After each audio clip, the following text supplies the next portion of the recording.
के लगाओ आजाद मीडिया के दाम, सहाफत सिर्फ मोदी सरकार के नाम। मोदी सरकार का आजादी सहाफत पर एक और हमला अल जजीरा के आर्टिकल में जेर बहस है। रवीश कुमार का एनडीटीवी से इस्तीफा, भारत में दम तोड़ते आजाद मीडिया का इशू उजागर किया गया। गौतम अडानी ने मोदी हुकूमत के खिलाफ मजबूत आवाज एनडीटीवी को खरीद लिया। आर्टिकल के मुताबिक गौतम अडानी मोदी का करीबी साथी, दौलत में बेतहाशा इजाफा हुआ। इसी बारे मजीद जानेंगे ब्यूरो चीफ अदील वड़ाइच से। अदील, ये जो आर्टिकल मोदी सरकार के हवाले से आया है और फिर सहाफी रवीश कुमार का इस्तीफा, इस तमाम तर सूरत हाल बारे आगाह कीजिएगा। 25 साल से मारूफ सहाफी रवीश कुमार जो हैं एनडीटीवी से वाबस्ता थे और उनके इस्तीफे ने भारत में खत्म किए जाने वाले आजाद मीडिया का इशू उजागर कर दिया है। और अल जजीरा ने आर्टिकल लिखा है और इस आर्टिकल में कहा गया है कि जो बड़े सरमायादार हैं ये आजादी सहाफत और जमहूरियत का गला घोंट रहे हैं। दुनिया के तीसरे अमीर तरीन शख्स गौतम अडानी ने मोदी हुकूमत के खिलाफ मजबूत आवाज थी एनडीटीवी की, जिसे खरीद लिया है। और गौतम अडानी नरेंद्र मोदी का करीबी साथी इसे कहा जाता है और जो मोदी के इक़्तिदार में इसकी दौलत में बेतहाशा इजाफा हुआ है। गौतम अडानी की जो दौलत थी ये 2014 में 7 अरब डॉलर थी, जो बढ़ के अब 110 अरब डॉलर तक जा पहुंची है। और अडानी के जरिए मोदी ने भारतीय मीडिया की जो आखिरी बड़ी आवाज थी इस पर भी कंट्रोल हासिल कर लिया है। ये 25 साल से एनडीटीवी से वाबस्ता सहाफी थे और हुक्मरानों पर बेखौफ तनकीद किया करते थे। और इस बेखौफ तनकीद से मारूफ जो रवीश कुमार अडानी के मालिक बनने पर ये इस्तीफा इन्होंने दे दिया। और इसमें उनका ये कहना था कि जिस सरमायादार की कामयाबी हुकूमती कॉन्ट्रैक्ट्स के मरहूने मिन्नत हो वो हुकूमत पर कैसे तनकीद करेगा। और उन्होंने ये कहा कि मेरे लिए वाज़ेह है कि मैं ऐसे मीडिया इदारे को अब छोड़ जाऊं। और सहाफी रवीश कुमार ने ही एक गोदी मीडिया और लैपटॉप की जो इस्तिलाह के हवाले से उन्होंने बहुत बात की थी और उन्होंने कहा था कि जो गोदी मीडिया का मतलब तमाम मीडिया जो है ये मोदी की गोद में है इस वक्त। और इस आर्टिकल में इस हवाले से भी उनकी जो इस्तिलाह थी वो जो कहा करते थे उससे मुतालिक भी लिखा है कि किस तरह से जो तमाम मीडिया है ये नरेंद्र मोदी की गोद में है। तो कई बड़े मीडिया चैनल्स पहले ही बीजेपी से मुंसलिक हैं, जो सियासी खानदान उनकी मलकियत में जा चुके हैं। और आर्टिकल में कहा गया है कि जो मोदी हुकूमत के मीडिया पर गलबे से दुनिया भर में आजादी इजहार पर चंद सरमायाकारों के कंट्रोल के अहम सवालात ने जन्म लिया है। और इस आर्टिकल में कहा गया है कि आजाद मीडिया पर हुक्मरानों सरमायादारों का जो कंट्रोल है ये सिर्फ मोदी हुकूमत नहीं दुनिया भर का मसला है। और आर्टिकल में कहा गया है कि अमेरिका बरतानिया में भी मीडिया का चंद अरबपतियों के हाथ में लगना जो है ये मॉडर्न डेमोक्रेसी के लिए खतरा समझा जा रहा है। जी बहुत शुक्रिया दिल वड़ाइच हमारे साथ मौजूद थे। वज़ीर-ए-आज़म शहबाज शरीफ ने वज़ीर-ए-आला पंजाब के एतमाद के वोट के मामले पर मुस्लिम लीग नून और पीपल्स पार्टी के अरकान पर मुश्तमिल कमेटी बना दी। वज़ीर कानून आज़म नज़ीर तारड़, साद रफीक, राना सनाउल्लाह, अता तारड़ और पीपल्स पार्टी से हसन मुर्तज़ा कमेटी का हिस्सा होंगे। वज़ीर-ए-आज़म शहबाज शरीफ की ज़ेर सदारत मुस्लिम लीग नून के रहनुमाओं का मुशावरती इजलास हुआ जिसमें पंजाब की सियासी सूरत हाल पर तबादला ख्याल किया गया। ज़राए के मुताबिक वज़ीर-ए-आला के मामले पर बनी कमेटी पंजाब में एतमाद के वोट से मुतालिक मुतहर्रिक होगी। कमेटी का मकसद वज़ीर-ए-आला के एतमाद के वोट लेने के दिन तमाम कानूनी और आईनी पहलुओं का जायजा लेना है। इजलास में शुरका का कहना था कि पिछली बार स्पीकर पंजाब असम्बली और वज़ीर-ए-आला के इलेक्शन में धांधली हुई। इस बार परवेज इलाही और पीटीआई को किसी सूरत ऐवान का माहौल खराब नहीं करने देंगे। नून लीग के अरकान सूबाई असम्बली भी भरपूर दिफा करेंगे। ज़राए के मुताबिक हाईकोर्ट में 11 जनवरी को कानूनी टीम मुकम्मल तैयारी के साथ पेश होगी। रुक करते हैं शहरी क़ायद के बल्दियाती इंतख़ाबात के लिए हल्का बंदियों के खिलाफ एमक्यूएम के एहतजाज की तारीख तब्दील कर दी गई है। अब एहतजाज 9 के बजाय 11 जनवरी को होगा। मुत्तहिदा कौमी मूवमेंट की जानिब से बल्दियाती हल्का बंदियों के खिलाफ एहतजाज अब 9 जनवरी के बजाय 11 जनवरी को सुबह इलेक्शन कमीशन के दफ्तर के बाहर किया जाएगा। एमक्यूएम की सरबराह डॉक्टर खालिद मकबूल सिद्दीकी आज डॉक्टर फारूक सत्तार की रिहाइशगाह पहुंचेंगे और उन्हें एहतजाज में शिरकत की दावत देंगे। ज़राए के मुताबिक पाक सरजमीन पार्टी और महाजिर कौमी मूवमेंट ने एमक्यूएम के एहतजाज में शिरकत के हवाले से ग्रीन सिग्नल दे दिया है, ताहम जमात इस्लामी एमक्यूएम के एहतजाज में शिरकत नहीं करेगी। साबिक वफाकी वज़ीर तहरीक इंसाफ के रहनुमा अली ज़ैदी ने कहा है कि एमक्यूएम का कोई मुस्तक़बिल नहीं है, इनके पास तो उम्मीदवार भी पूरे नहीं हैं। अली जैदी ने कराची में मीडिया से गुफ्तगू करते हुए कहा कि 15 जनवरी को सिंध में बल्दियाती इलेक्शन होने जा रहे हैं। बहुत सी जमातों को हल्का बंदियों का बहुत जल्दी याद आया है। जमहूरी क़ुव्वतें कभी इलेक्शन से नहीं घबराती, मगर ये लोग इलेक्शन से घबरा रहे हैं। उन्होंने कहा कि अगर लंदन वाले आ जाएं तो भी कराची का मेयर तहरीके इंसाफ का ही होगा। जो 30 साल से यहाँ रहता ही नहीं, लोग उसे सपोर्ट नहीं करेंगे। दीगर जमातों ने सोशल मीडिया पर अच्छा काम किया है।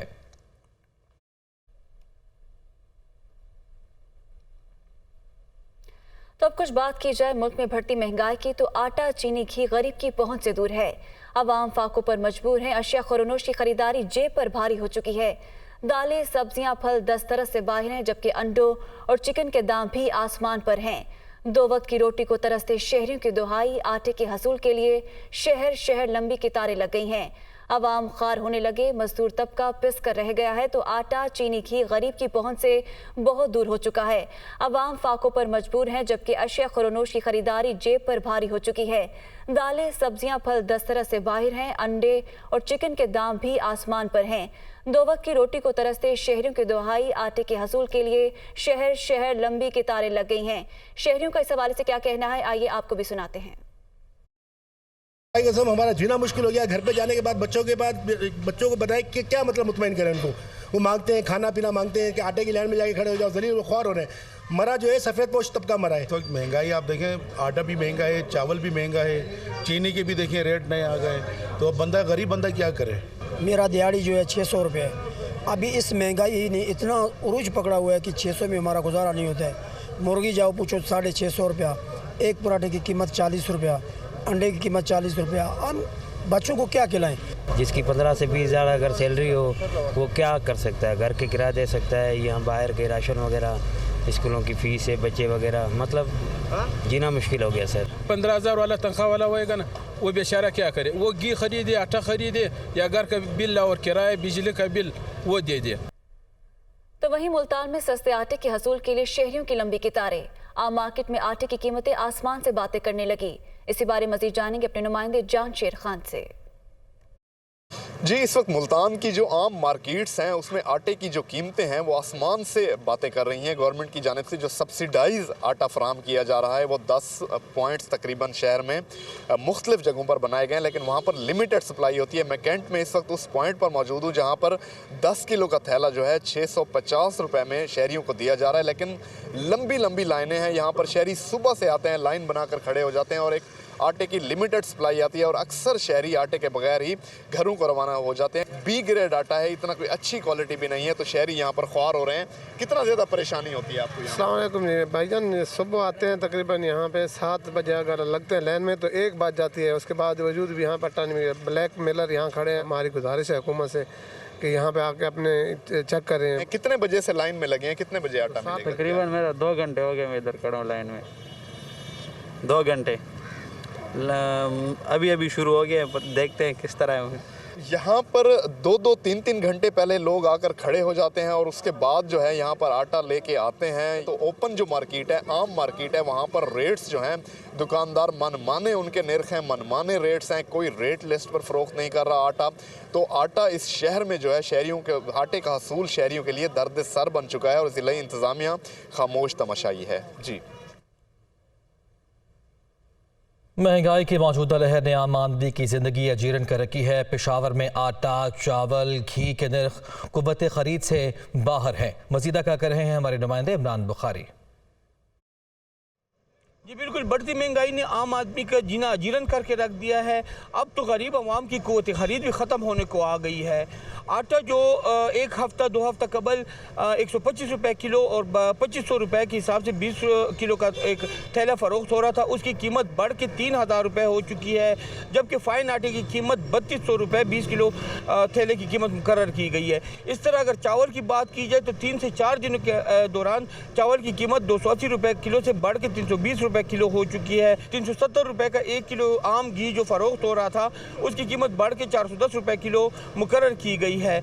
परचून की दुकानों पे यही थैला 440-450 रुपए किलो के हिसाब से फरोख्त हो रहा है, क्योंकि कोई चेक एंड बैलेंस का कोई निज़ाम नहीं है। आम आदमी जो इससे कबल महंगाई की वजह से चटनी से रोटी खा रहा था, वो अब प्याज की कीमतें खरीद देखकर उससे भी रहने को आ चुका है। ब्रायलर चिकन की कीमत 375 रुपए किलो थी, जो अब बढ़ के 410 रुपए किलो हो चुकी है। तो जो गरीब आदमी है, जो दिहाड़ीदार मजदूर है, उसके लिए जो चीज़ें वो खा सकता था उनकी कीमतों में मुसलसल इजाफा हो रहा है, जिसकी वजह से उनकी ज़िंदगी मज़ीद दुश्वार से दुश्वार होती चली जा रही है। जी, साबिक वज़ीर दाखिला शेख रशीद ने हुकूमत पर तनकीद करते हुए कहा है कि 2 वक्त की रोटी के लिए पहली शहादत मीरपुर खास में हो गई, अब महंगाई की जगह ठुकाई मार्च हो सकता है। उनकी जानिब से ट्वीट किया गया जिसमें शेख रशीद ने कहा कि ज़र मुबादला के ज़खायर 4.5 अरब डॉलर रह गए, जो 20 रोज़ से कम का इम्पोर्ट है। 9 माह की तबाही और डिफ़ॉल्ट से बचने का रोड मैप चाहिए। साबिक वज़ीर दाखिला ने कहा कि 76 रुकनी काबीना एक आटे का थैला नहीं दे सकी। 100 दिनों में इलेक्शन का शेड्यूल देना होगा, वरना तबाही है।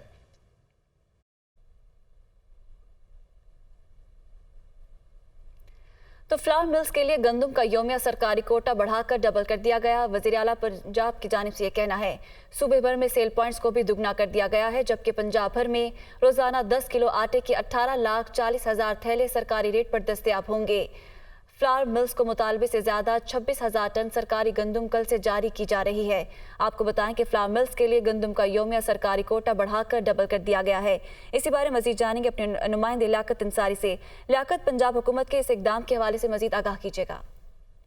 पंजाब हुकूमत ने गंदम और आटे की दस्तयाबी यकीनी बनाने के लिए फ्लोर मिल जो है उनके लिए गंदम का जो योमिया सरकारी कोटा है उसको बढ़ाकर डबल कर दिया और सूबे भर में सेल पॉइंट की तादाद भी दोगुना कर दी गई है। वज़ीर आला पंजाब से वेलाई ने सूरत हाल का नोटिस देने के बाद गुज़श्ता रात एक आला सतह का इजलास भी किया था, जिसके बाद ये इकदाम सामने आए हैं। वज़ीर आला पंजाब का कहना है कि पंजाब भर में रोजाना 10 किलो आटे के 18,40,000 थैले सरकारी रेट पर दस्तयाब होंगे, जबकि फ्लोर मिलों को उनके अपने मुतालबे से ज्यादा 26,000 टन सरकारी गंदम कल से जारी की जा रही है। सरकारी कोटा बढ़ने से निजी गंदम और आटे की कीमतों में नुमाया कमी आएगी और एहसास प्रोग्राम के तहत भी आम आदमी को सब्सिडी दी जा रही है ताकि शहरों और देहातों तक भी फायदा पहुंच सके। वज़ीर आला पंजाब से परवेज़ का कहना है कि पंजाब हुकूमत एहसास प्रोग्राम के जरिए मुस्तहिक लोगों को पहले ही आटे के सस्ते दामों फराहमी यकीनी बना रही है और आटे पर टारगेटेड सब्सिडी हासिल करने के लिए शनाख्ती कार्ड नंबर के जरिए एहसास प्रोग्राम में शमूलियत की जा सकती है। सूबाई और जिला सतह पर भी अवाम को मुकर्रर वक्त पर आटे की जो है मुकर्रर कीमत पर आटे की दस्तयाबी यकीनी बनाने के लिए तमाम जरूरी इकदाम किए गए हैं। तो वज़ीर आला पंजाब से वेसलाई ने गुज़श्ता रात जो इजलास था उसके लिए आज फॉलो अप के तौर पर जो भी है तमाम सूरत हाल का जायजा लिया और महकमा खुराक और मुतल्लिका हुकाम को सख्ती से हिदायत जारी की है कि गंदम और आटे की दस्तयाबी को यकीनी बनाने के लिए इकदाम पर अमल ठीक हो गया। बहुत शुक्रिया, लियाकत अंसारी हमारे साथ मौजूद थे। खबर है कराची से, जहां सीवीओ से लड़की की लाश मिलने का ये मामला है। साहिल थाने में वाक़े का मुकदमा लड़की के वालिद की मुद्दत में दर्ज किया गया। मुकदमे में लड़की से ज्यादती का इल्जाम है। मेरी बेटी डॉक्टर शान और साथ काम करने वाली खातून बिस्मा से परेशान थी, वालिद की जानिब से ये कहना है, जबकि हॉस्पिटल के मालिक और खातून डॉक्टर को गिरफ्तार कर लिया गया है। तो ये वाक़या है कराची का, जहां सीवीओ से लड़की की लाश मिलने का मामला है। साहिल थाने में वाक़े का मुकदमा लड़की के वालिद की मुद्दत में दर्ज किया गया है, जबकि वालिद की जानिब से कहना है कि मेरी बेटी डॉक्टर शान और साथ काम करने वाली खातून बिस्मा से परेशान थी। मुकदमे में लड़की से ज्यादती का इल्जाम भी है। तो मलका कौसार मरी में सयाहों ने डेरे डाल लिए। सर्द मौसम और दिलफरेब नज़ारे हर किसी की तवज्जो का मरकज़ हैं। फौजिया अली मरी में मौजूद हैं। जी फौजिया, बताइएगा कि किस तरह सयाह इस मौसम को एंजॉय कर रहे हैं। जी बिल्कुल, इस वक्त हम मरी में मौजूद हैं और मरी का मौसम जो है वो काफ़ी ज़्यादा सर्द हो चुका है। ठंडी हवाएं चल रही हैं, मतला अबर आलूद है और महसूस यही हो रहा है कि किसी भी वक्त जो है वो बारिश हो सकती है, क्योंकि महकमा मौसमियात ने आज बर्फबारी की भी पेशगोई की है। सयाहों की बहुत बड़ी तादाद यहाँ इसीलिए रुक करती है कि बर्फबारी से वो इंजॉय कर सके। तकरीबन 5,000 से ज़ायद गाड़ियाँ जो हैं वो अभी तक मरी में दाखिल हो चुकी हैं। सयाह यहाँ पर मौजूद हैं, कुछ फैमिलीज हमारे साथ मौजूद हैं, इनसे पूछते हैं कि किस तरह इंजॉय करो, कैसा लग रहा है मरी का मौसम? बहुत प्लेजेंट लग रहा है, बहुत इंजॉय किया है हम लोगों ने। कल से हम लोग आए हुए हैं, हम लोगों ने बहुत इंजॉय किया है। कश्मीर पॉइंट पर गए हैं हम लोग, बहुत इंजॉय किया हम लोगों ने, यहाँ के मौसम से बहुत इंजॉय किया है। बर्फबारी नहीं हो रही तो कुछ क्या कहेंगे, इंतजार करेंगे कुछ बर्फ का? हम इंतज़ार करेंगे, कल तक भी हमें रहना पड़ेगा तो हम रहेंगे, तो हम इंतज़ार करके जाएंगे, बर्फबारी देख के जाएंगे इंशाल्लाह। जी बिल्कुल, क्योंकि सयाहों का ज़्यादातर जो मेन मकसद मरी के आने का होता है उनका यही होता है कि वो बर्फबारी ज़रूर देखें, उससे खूब लुत्फ़अंदोज़ हों, और दुआ यही की जा रही है कि बर्फ़ बरसना का शुरू हो जाए और उससे खूब लुत्फ़अंदोज़ हुआ जाए। जी।